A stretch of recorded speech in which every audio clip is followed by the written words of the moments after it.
nuyu nañ leen yéen mbokk internetu Dakaractu yi rawatina yéen ñu ñuy seetaan fi nga xam ne moom moo di ci jamono ñu dikkaat ci seen nouveau numéro émission redevabilité bi nga xam ne dañuy am mbégte di ko def dimanche bu jot di si dalal ñi nga xamante ni ñoom ñooy honorable député yi rawatina ñi nga xam ne présentement ñoom ñoo nekk ci 13e législature bi tey jii nii nag ñuy dalal beneen honorable député di wuyoo si turu Mamadou Ouri Bayla Diallo moom député la fii ci assemblée nationale moom mooy président commission bi nga xamante ni moom moo di comptabilité ak contrôle par ailleurs également moom mooy maire bu commune bu Vélingara muy casquette yu bëri macha allah alors honorable ñu ngi lay nuyu di la dalal ci nouveau numéro redevabilité bi.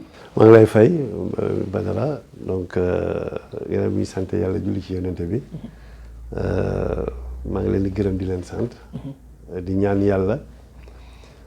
Dakaractu yàlla defal leen jàmm yéen tam yàlla def jàmm ci réew mi tëj nañu session bi yàlla nañu yàlla may ñu teewee déwén tout à fait yàlla aar ñu ñun ñëpp aar Sénégal absolument ku nekk yaa xam li nga bëgg loo xam ne da mooy jàmm réew mi yàlla la ko yàlla defal allahumma amin yàlla jàppale ñu ñëpp allahumma amin asalaamaaleykum allahumma alors honorable maa ngi doon énumérer léegi sa casquette yi député maire nga nekk ci commune bu Vélingara yor responsabilité yu mag également ci 13e législature bi alors nan ngay allier les deux maires au niveau de la commune de Vélingara distant de plusieurs kilomètres de la capitale 567 voilà comment parvenez-vous ngeen di allier li nga xam ne mooy ñaari responsabilités yi nga xamante ni yëpp ay élus nga du côté de votre peuple foofu ak fi nga xam ne moo di assemblée nationale.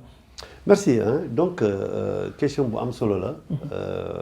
vous savez bu ñu amee chance yàlla ci dogal yàlla nga am ndombu tànk mooy surtout maire ci dëkk loolu am solo la.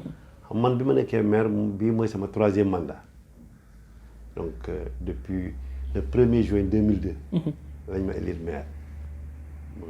ma jël service le 12 juin donc ñaari mandat yëpp député simple kii maire simple laa nekkoon. Vélingara loolu ci loolu rek la nekk mais lu tax député bi am solo ci boole ci ndombu tànk maire bi xam nga maire li nga am mooy sa budget bi nga am mooy li nga mën na for foofu. ci gox bi mais poste député bi. daf lay yokkal leneen loo xam ne beneen taxawaay ak beneen buntu day ubbeeku pour que sa commune bi mën a am yeneen ressources mën a am ay yeneen projet mën a am ay yeneen investissement loolu moo tax dafa am solo xam nga sànq dañu doon wax nga ne ma kañ laa jóge géej Vélingara ma ne la jóge naa fi vendredi guddi vers 23h minuit maa ngi Vélingara 6h du matin te fare ñu jógewaat fa 19h egg fi 2h15 du matin 8h fekk ma assemblée pour plénière bi. voilà xam nga sacrifice boobu sacrifice bu rëy mais loolu ci jaamu yàlla la bokk man dama ci kontaan seulement d'abord di nuyu waa Sénégal nuyu waa internaute Dakaractu mais surtout nuyu waa population bu Vélingara bu commune ak bu département bu Vélingara. parce que yàlla ci ñoom la jaarale pour ma ñëw fi. donc d'abord maire la yàlla ak population commune bu Vélingara maa ngi leen gërëm di leen sant di leen ñaanal yàlla mais aussi population département Vélingara ñoo xam ne yàlla moo def ci seen xol jaaree ko d'abord ci tànneef président Macky Sall pour ma ñëw fii représenter département de Vélingara. tout à fait donc loolu dama ci sawar te maa ngi ciy def ay jéego bu baax xam na ne nag yàlla ci na ay sacrifice bu am important. parce que amoo dundu famille amoo da ngay sonn amoo ne doo mën a doo gaaw a tëdd. da ngay teel a yow sa doo gis sa doom yi loolu yëpp dafa métti mais boo xoolee nattu la. dafa mel ni boo xasee ba dugg li ngay seet mooy sa taxawaay bi li muy indi ci njëriñ li muy indi ci li muy génn ci jafe-jafe ay ñoo xam ne dañ nekkoon ci jafe-jafe yàlla jaarle ko ci yow nga am sa taxawaay boo yàlla jàppale pour ñu génne ci loolu. loolu dafa am solo loolu ci jaamu yàlla la bokk. effectivement alors un fait inédit honorable député ci seen session bu mujj bi à l'Assemblée nationale muy seen diggante kujje gi rawatina kii di Ousmane Sonko au moment bi nga xam ne lañ koy jox parole à notre grande surprise yéen ñi nga xam ne yéen a ne ci mouvance bi yëpp vous avez boudé génn salle bi d'une façon consensuelle mel ni da ngeen ko waxtaanee ca njëlbeen. alors en quoi lan mooy fondé seen attitude boobu nga xamante ni keroog def ngeen ko. bon vous savez man dama koy rafetlu loolu dama koy rafet dinaa leen expliquer lu tax dama koy rafetlu bu baax di gërëm parlementaires yëpp gërëm aussi parlementaire majorité même bu opposition ñoo xam ne dañu génnoon ak ñun. vous savez que de l'opposition. vous savez gis ngeen est-ce que compté ngeen xoolaat leen image bi ngeen compté ñi fa nekkoon. ngeen xool parlementaire opposition. dafa am ñoo xam opposition ñoo xam ne ñoom gis ngeen même keroog dafa am opposition ñoo xam dañuy jël kat dañuy voté gis ngeen ko donc loolu lu am solo xam nga notre collègue Ousmane Sonko moom dafa war a may cër dafa war a jox respect peuple Sénégal gis nga peuple Sénégal bu tànnee nit quelle que soit sa personnalité quel que soit nu mu mel da nga ko war a respecté xam nga lu tax nga koy respecté mooy ñi ko fal. comme que yow da nga ne peuple bi ngay nekkal nga fi nekkal. da nga war a respecter le choix du peuple parce que yow ci nga bokk ni li la may kii possibilité. droit nga ñëw taxaw di wax en tant que député nan nga war a joxe respect yi benn yeneen député xam ne ñu ngeen faloo le même système le même jour. donc loolu lu am solo moom dama koy rek ne nar war son langage kii arrogance bi mu ar mooy yekk. yow kat bi mu yëkkati teg ci collègue député bi amul député bu ndaw ak député bu mag député boo xam ne day peser une tonne député bala 10 kilos la amul député la il y a pas de petit et de grand député donc loolu lu am solo la loolu mooy premier point parce que dañu ne ku la utiliser un petit député ku nekk day yekk institution bu lu ne di wax lu ne di sosal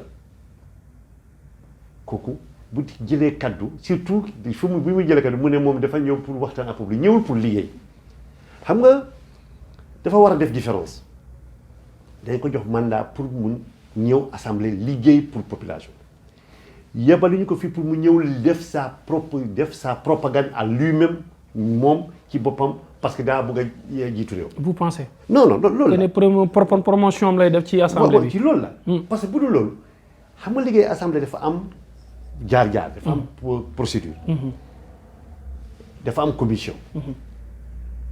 commission mooy commission technique ministre bi day ñëw ñu waxtaan ak moom ci lépp lu ñu war a def ci ministre mooy liggéey bi nga xam ne presse bi du ko fekkee voilà presse bi di ko fekkee mooy ci ñu ñëw ci commission des finances foofu tam ku nekk député bi dafa da nga war a taxaw foofu après ngeen soog a indi loi bi ci LFR bi ci plénière bi di moom gis nga boo buggee liggéey askan wi da ngay dem ci commission technique ak commission des finances balaa ngay ñëw plénière. plénière parce que foofu presse bi ñëw na fa pour loolu moom pour wane sa bopp mooy sa publicité. bu dee publicité moo la tax a jóg mooy ñu wax ñu tudd la wax sa tur yow sa promotion personnelle moo la tax a jóg en ce moment loolu ngay def doo dem plénière commission technique doo ñëw commission des finances da ngay bàyyi ba plénière ñëw taxaw wax li nga wax te loolu war askan bi la. parce que da nga signé je déclare ma candidature bu ñu ma falee dinaa def sama rôle député te loolu rôle député la. defu ko l'autre point du ñëw assemblée koo xam ne du ñëw liggéey commission technique di ñëw participer ci travaux commission des finances plénière la ñëw depuis daaw depuis un an presque depuis daaw ñëwul plénière te nga ne système bi baaxul te ngay jël salaire député ngay jël carburant député ngay jël utiliser auto député nga bañ a liggéey député yaa ngi war askan wi loolu ban looy donner comme exemple looy wax xanaa lan la xanaa parce que dangaa foog ne yow rek yaa mën a wax loolu kese parce que il faut qu'on revienne sur la réalité gis nga démocratie occidentale yi ñoom dañuy def la différence parce que maire gis naa ay ministres ñoo xam dañuy démissionner en France démissionner ministre dem nekk maire de La Rochelle parce que dañuy respecter les institutions mënoo vouloir diriger être responsable d'une institution te doo respecter institution donc respect bi mooy d'abord di nga war respecter les électeurs le peuple képp ku ñu tànn même bu dee ñëpp ak ñëpp ñu tamit wóori man mi képp j'ai des manquements am na ay manquements mais ku nekk da nga war a respecter peuple bi parce que par rapport à leur choix ni la tànnee noonu lañ tànnee keneen donc da nga war a respecter peuple bu dee peuple bi moo la tax a jóg da nga war a respecter mais mënoo mépriser kenn waroo mépriser kenn mun nga waroo mépriser kenn loolu lu am solo la donc bu demee ba ngay wax ay kaddu yooyu di sosal di ne lii am nañ 10 millions am nañ lii te fekk loolu yëpp amul ngay ñëw su fekkee te ne sax bi nga nekkee député ba législative ba léegi jëloo salaire jëloo carburant jëloo oto man nga ne waaw yaa ko peut-être man jëluma damay ñëw rek plénière mais yaa ngi lekk salaire parlementaire utiliser carburant utiliser oto nga war a def liggéey parlementaire liggéey parlementaire du ñëw ci plénière rek taxaw def sa publicité bopp da nga war a dem liggéey ci commission technique ak commission des finances. am nañu d'accord ak yéen sax ci seen attitude boobu mais aussi nee nañ xanaa bu Moustapha Cissé Lo ñëwee ci plénière benn jour da ngeen def la même chose. non Moustapha Cissé est-ce que xam nga Moustapha Cissé bu nekkee Dakar fi dañ ñëw commission loolu dañuy def amalgame. parce que aussi président la tamit ci parlement bu CEDEAO. Moustapha Cissé Lo day ñëw ci commission technique. muy assister. di assister bu fi nekkee ñëw na ci yoon yu bari di assister commission technique di assister commission des finances. te musul taxaw ne waxu ne man waxu publicité boppam. xam nga kuy ñëw te kii parce que moom président parlement CEDEAO bu fi nekkee day ñëw parce que am na yeneen charge boo xam ne assemblée nationale moo ko yebal foofu bu leen ko fàtte. liggéey bi mu fay def mooy liggéeyal parce que assemblée nationale bu Sénégal moo ko yebal foofu day représenté assemblée nationale bu Sénégal. donc loolu moom ci liggéey assemblée la bokk. donc ñun attitude boobu dañ ko def parce que mënoon nañu fayoo kaddu yu ñaaw muy yëkkati suñu kaw ñu koy delloo. mais ñun foog nañ bu ñu ko defee dañu ñàkk dañu waruñu respecter ñu le peuple ñoo xam ne ñoo ko wooteel. donc dañu ne il faut qu'on le fasse démocratiquement duñu ko sosal duñu ko saag. duñ ko duñ wax kaddu yu ñaaw. mais dañu wane ci pour comme que kii day dafa mépriser population bi mépriser si ñoo xam ne dañuy woteel mépriser ñun ñi ba minimiser ñu. moom foog ne moom mooy lépp te moom mi li muy woote nekkul ci moom parce que mi ngi jël ki wàccukaay yi boo xam ne assemblée mu koy amal ak moom kii travail pop di salaire ak carburant ak lépp. te war nangul def liggéey bi. su ñëwee di wax publicité boppam ñun dañuy génn. absolument. mun nañu fa taxaw ñu ne du fa wax. loolu yëpp mënoon na ne. tout à fait mais ñu ne il faut respecter la démocratie respecter les institutions. absolument parce que loolu moo parce que ñun dañu war a joxe le bon exemple. tout à fait loolu moo tax ñu def ko. te ñun ci loolu la parce que xam nga ne même commission d'enquête parlementaire dañ ko convoqué. mu ne du ñëw. dans les grandes démocraties. loo mënta mel mais bu ñu la convoqué rek war xam nga. bul xool kii jiitu institution. mooy sur l'affaire des 94 milliards. voilà donc da ngay xool institution bi da ngay xam ne loolu moom peuple bi moo ko moom askan wi moo ko moom donc boo ñàkkee boo surtout boo wàññee institution bi boo ko tegee yeneen du ñuy fa lekk moom askan wi la peuple bi la. donc man li may ñaar rek mooy nañu ñëwaat à la région moom mu xam ne effectivement moom député la au même titre que les autres amul grand ou petit. député ay député la. tout à fait ñëpp askan wi lañ fi nekkal ku nekk boor bu mu mën a jógee nañuy respecté te ñu joxante cër. vraiment pour ñu mën a ànd liggéey pour le Sénégal. tout à fait ku nekk nag wax gis-gisam défendre sa position parce que ça aussi la démocratie. tout à fait waaw voilà loolu. tout à fait alors maa ngi lay présenter ci njëlbeenu émission bi ne yow yaay président commission comptabilité ak contrôle mission bu exaltante la. ku wax comptabilité sa xel dina dem ci koppar ku ne contrôle dinañ wax saytu li nga xamante ni moom moo di wàllu woowu noonu nan ngay boolee ca liggéey boobu noonu ak tamit défendre peuple bi ci au niveau de l'Assemblée nationale ñaari mbir yu xaw a wute la tuuti. déedéet xam nga commission comptabilité et contrôle du budget boobu ci biir assemblée la nekk. ba commission bi am nañu fi 11 commissions. ci commission yi la bokk. donc commission yëpp def ki leen jiite ay député la. donc du leen mën a tere ñuy def parce que liggéey assemblée la bokk. ñun am nañu administration baa ngi fi. directeur comptabilité baa ngi fi ñëpp ñuy liggéey amoon ñu ngi fi. donc contrôle am nañ des organes de contrôle. tout à fait ñoom dañ koy def moom mooy ci budget bi. loolu du question parce que man personnellement boo koy ñun parce que c'est ay député lañu. nous sommes 20. ñoom la ne ñun ñoo ko war a def. donc loolu mooy côté parlementaire ça n'a rien à voir côté administratif yoo xam ne am nañu ay personnes yi xale ñoo xam ne yàgg nañu. assemblée ñoo koy def. ñu koy def tous les jours parce que c'est le travail de tous les jours. donc lu question loo xam ne dafa am particularité. mais ci quotidien la bokk ci liggéey bi la bokk te loolu dañ ko war a continuer ni ñu defee commission yi di def ay rapport di liggéey. di delluwaat ak les techniciens avec les assistants parlementaires avec personnel assemblée bi ak l'administration noonu la ñu defee aussi commission yëpp c'est le même fonctionnement ku nekk ak sa mission.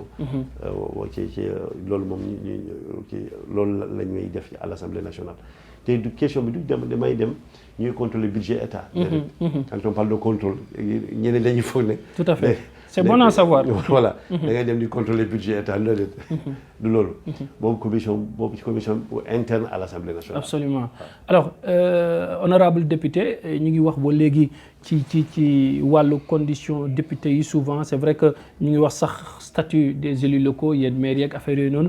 mais ñu bëri tey yëkkati nañ kàddu ne député yi war nañ leen gën a jox gëdd war nañoo am tey ji ay assistants parce que li nga xam ne moo di seen liggéey dafa bëri dañuy dem wax ak askan bi ñëwaat mën nañoo am ñoo xamante ne vraiment ñoo nekk seen ginnaaw ay assistants ngir mën leen a jàppale ci liggéey bi nga xamante ni moom la ñuy def jamono ji ñu toll seen liggéey laaj na lu mel. xam nga dafa am paradoxe au Sénégal gis nga fii nit ñi xam naa peut-être approche de communication la. peut-être les gens ne sont qui amuñu la bonne information lépp lu ñuy di dañuy yokkal député wala defal li député dañuy foog ne privilège la.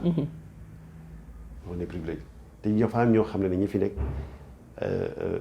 bu député bi moo leen ëpp liggéey. mais ñoom li ñuy am li ñu leen di traité député bi amul loolu. boo xoolee même au niveau de la sous-région. peut-être xëy na après Gambie ak Guinée-Bissau foog naa ñun ñoo nekk les moins traités. les pays yoo xam ne dañuy am égalité économique ak ñoom. ñu raw fuuf donc loolu boo ko seetaanee te loolu yëpp dañuy ragal ne boobu bu ñu waxee traitement rek wax ba député yi dañu fa doon tëddi rek. te liggéeyuñ dara voilà te loolu c'est le contraire xam li ngeen di def nii day wone liggéey bi ñuy def à l'Assemblée te man il faut ñu seetal suñu règlement intérieur pour ñu may leen. ngeen ñëw fekkee. travaux commission loolu am solo la. Sénégalais bu ñu gisee li ñuy daj commission technique li ñuy daj ci commission des finances balaa plénière bi. dañu xam ne député bi am na liggéey yoo xam ne liggéey bi dafa dis ci moom dafa jafe pour moom dafa difficile bi moom te loolu il faut que ñu améliorer ces conditions de travail. conditions de travail bokk na ci traitement mais bokk na ci li nga wax mooy assistant parlementaire. La plupart ci réew yi ñu xam ñoom dañ lay jox fay.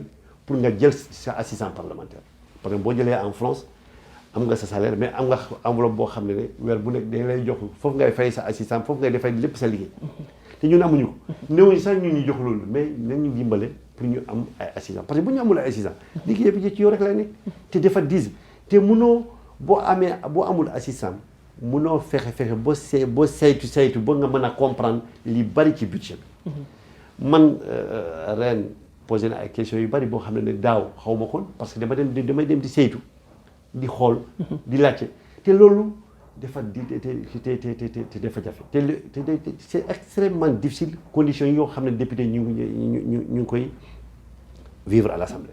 loolu moom il faut que ñu seetaat les conditions liggéey député pour député surtout au-delà voter loi yi mooy y compris le budget évaluer contrôler ministre mais aussi évaluer la politique publique. tey suñu beneen mission boo xam ne constitution 2016 may nañ ko mooy ñu mën a taxaw pour mën a évaluer politique politique publique ci secteur yëpp. donc bu ñu amul ay assistants parlementaires bu ñu amul bu ñu joxul deful dans de bonnes dispositions pour ñu mën a def suñu liggéey dañuy sonn trop te liggéey bi duñu mën a def liggéey bi lu ñu ko doon wala résultat bi ñu doon xaar ci député yi duñu ko mën a parce que li nga mën mooy li nga mën rek nga mën a def. nit kese nga. donc quand daaw maa ngi fàttaliku bi ñu fi nekkee marathon budgétaire mais bi ñu paree keroog ma dem Saly mais journée bi. parce que dafa yàggoon journée bi du ma nekk ci biti mais ngelaw bi mu ñëwoon ci man ma ne ma ne lii moom gëj naa ko dund. parce que dangay ñëw 9h ba minuit. balaa ngay boo jógee minuit balaa ngay egg sa kër dem te les 2h 3h. mine de rien c'est trois ministres par jour. voilà donc tu es obligé. faire horaire boobu te amoo samedi. amoo dimanche amoo fête. absolument. yooyu yëpp dafa dis donc il est important que ñu def ay portes ouvertes. yéen presse bi ngeen ñëw ci commission technique yi ak commission des finances pour fësal liggéey député yi pour sénégalais xam ne effectivement nekkuñu fi di nelaw mais liggéey bi ñu sax liggéey bu diis la bu jafe la et surtout que boo xoolee député dañ lay tere nga am bi mënoo am beneen activité xam nga mën nga nekk avocat par exemple avocat mën nga nekk directeur nga def ay consultant pour keneen wala mën nga def professeur ngay jàngale fii dem jàngale fale ñu lay fay mais député mënoo am ñaar ci mënoo ko lu dul liggéey député loolu théorie gisoo même quand boo nekkee avocat boo nekkee député boo bàyyee député il faut 3 ans pour nga mën a défendre nekk avocat défendre quelqu'un contre l'État loolu yëpp parce que dañ lay def ci condition loolu si règle yooyu su amee dañ leen war a def ci conditions yoo xam ne dañ leen mën a jox ay jumtukaay ay moyens yoo xam ne ngeen di mën a def si liggéey parce que liggéey parlement dafa am solo jéego yu bari def nañ ko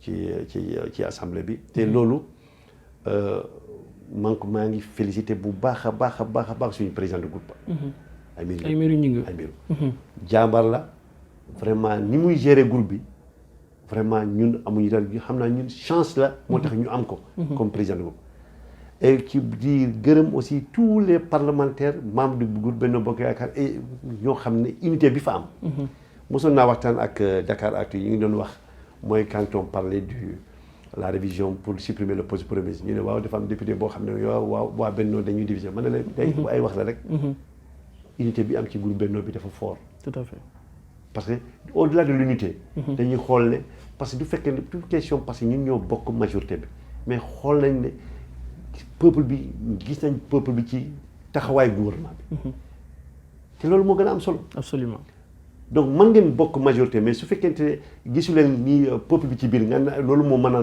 indi ay ñaari xel mais comme que gis nañ vraiment lépp lu ñuy def seen taxawaay bi te dans la transparence ñu ngi koy def ci sori di def ci liggéey pour askan wi waay ok li ñu war a def mooy jàppale loolu moo tax damay sant bu baax président groupe sant député ma Benno Bokk Yaakaar aussi suñu président assemblée nationale bi yàlla teg te moom dafa dal gis ngeen ko jour clôture bi ñu mu waxee parce que dal dafa am solo dafa dal day muñ des fois ça du nangoo imposer règlement intérieur bi pour tout simplement pour ku nekk ak sa vie tout ak ton comportement ak sa tempérament mu bàyyi ko nga exprimer wu même su fekkente ne warul la woon jox parole wala li ngay def règlement intérieur bi préval ko mais moom dafa lay bàyyi rek parce que dafa lay jël comme ko xamoo wala boo demee boo sa adrénaline ni wàcc di nga mën a xam ne effectivement lii waruma ko woon def lii laa waroon def loolu tam ci liggéey bi la bokk erreur dina am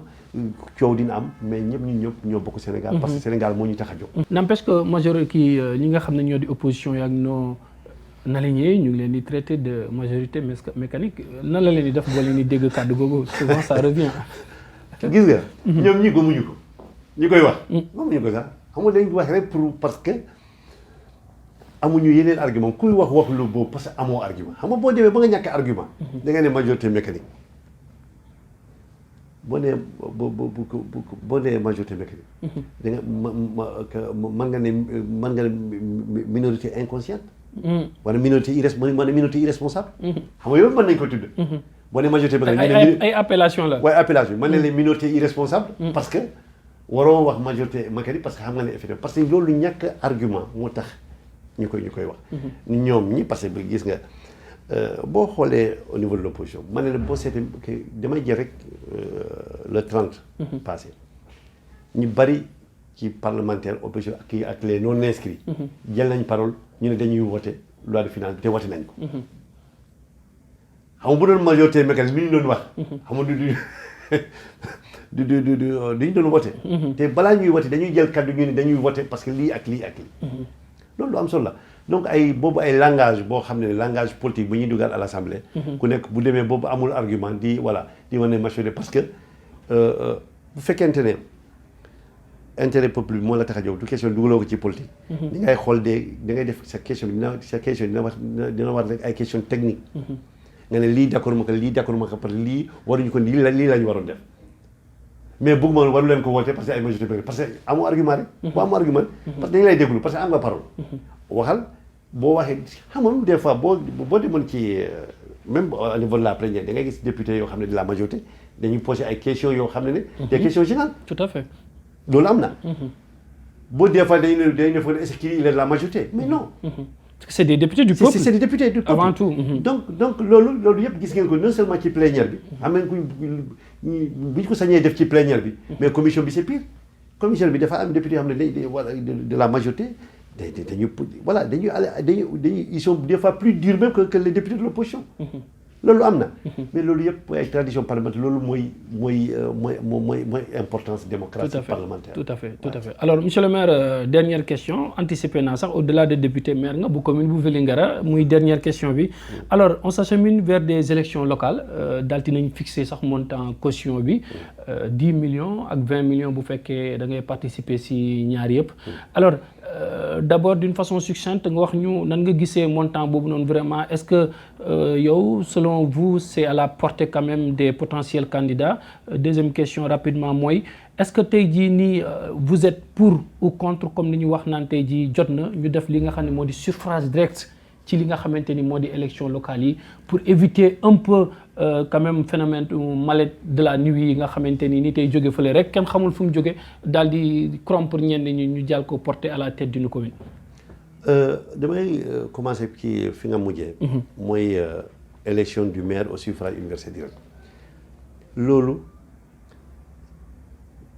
lu am importance loolu dañ ko war a dugal ci élection locale bi parce que wax nga ko sànq bu ñu naree lutter contre la corruption dañu war a def lu tax ñu indi isoloir. à l'époque dañu doon loxoti loxo rek. wala ku ñëw rek wala day def bulletin ci kanam ñi di vote parce que le secret est important le secret du vote mais aussi la corruption pour les élections doit être combattue. loolu ni ñu ko mën a def rek mooy comme ni nga ko waxee ñu def l'élection du maire au suffrage universel direct. ñu ne ku jiite liste bi kii mooy candidat mais bu si bu jàllee mooy nekk maire. point définitivement. loolu day renforcer suñu démocratie. te parce que lu tax loolu parce que boo xoolee nit ñi suñuy wote y a toujours un tel quelqu'un ñoo xam ne man damaa bëgg a nekk maire ñëpp ñi ci ginnaaw. def campagne population seen ku ci moom bëgg mu nekk maire voté liste bi ngir moom. mais bu ñu demee ba après ñu def ay maladie génn waat ko parce que amul xaalis. ñuy voté pour keneen.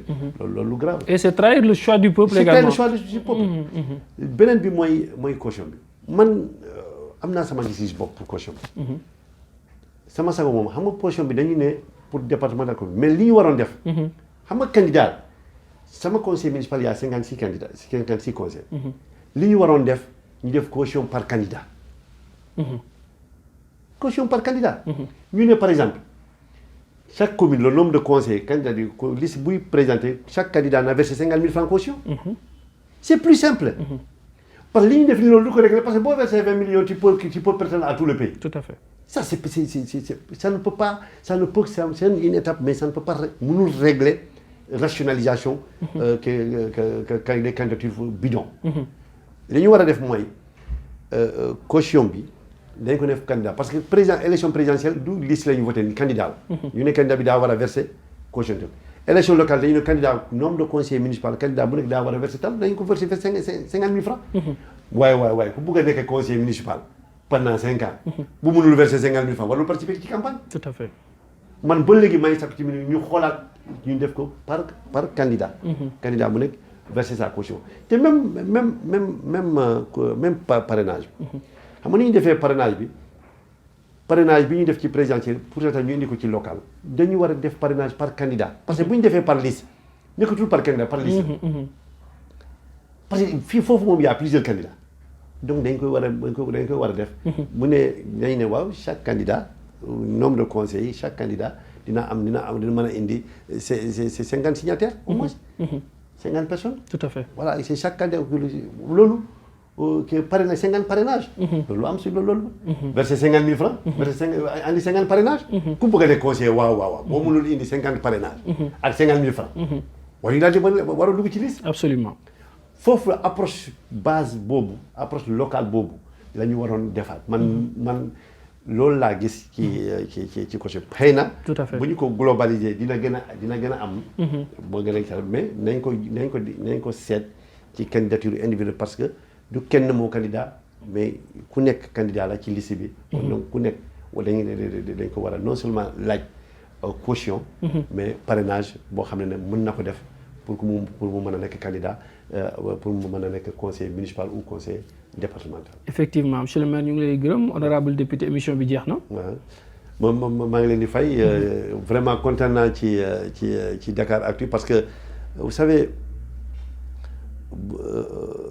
ñëpp dañu war a continuer di uti l'information c'est-à-dire informer juste informer vrai xam nga Sénégal ñu ñëpp ñoo bokk Sénégal waruñuy seet le sensationnel dañu war a seet ce qui est objectif loo xam ne ce qui est mieux pour le Sénégal ce qui est mieux pour le Sénégal mooy waxante dëgg mooy réew mi duñ ko paccoo dañ koy pencoo bi mooy ku nekk ñu waxtaan ku nekk sooy wax nga xool ci sa morom ay xam ne kooku sa nawle la jox ko cër respecté ko am yar am teggin te loolu lañ gis seen liggéey vraiment ñu ngi leen di ñaanal yàlla aar leen yàlla yokk seen doole yokk seen audience yàlla bari parce que aussi lii mooy démocratie parce que la presse pouvoir la man dama ne des fois population amuñu la bonne information pour ñu amee la bonne information ku amul la bonne information du jël la bonne décision. Absolument. Donc seen rôle li ngeen di def nii mooy fexe nit ñi am la bonne information maintenant kit ku nekk avec la liberté de sa conscience mu jël la décision. Donc maa ngi leen di gërëm di leen sant di gërëm groupe Benno Bokk Yaakaar. suñu njiit Aymérou Gningue di ko gërëmaat encore di gërëm président assemblée nationale di gërëm mboolem député ki opposition ak non inscrit ñoom ñëpp gërëm leen. ñaan yàlla Sénégal yal na yàlla defal jàmm. allahumma amiin yal na yàlla defal jàmm. tout à fait yal na yàlla aar Sénégal. waaw loolu la amoon li ma wax gërëm population Vélingara di leen souhaiter vraiment un bon hivernage. effectivement alors merci beaucoup ñu koy gërëm sant ko moom Mamadou Ouri Baylo Diallo moom député la ci assemblée nationale honorable député mooy président commission bi nga xam ne moo yore comptabilité ak li nga xam ne moom moo di contrôle également maire bu commune bu Vélingara moom lañ doon dalal ci numéro yees bi redevabilité di leen gërëm di leen sant yéen ñu àndaloon yëpp jox leen dig daje dimanche bi di ñëw ak beneen honorable député d'ici là portez-vous bien en compagnie de Dakaractu l'information continue. Je vous remercie.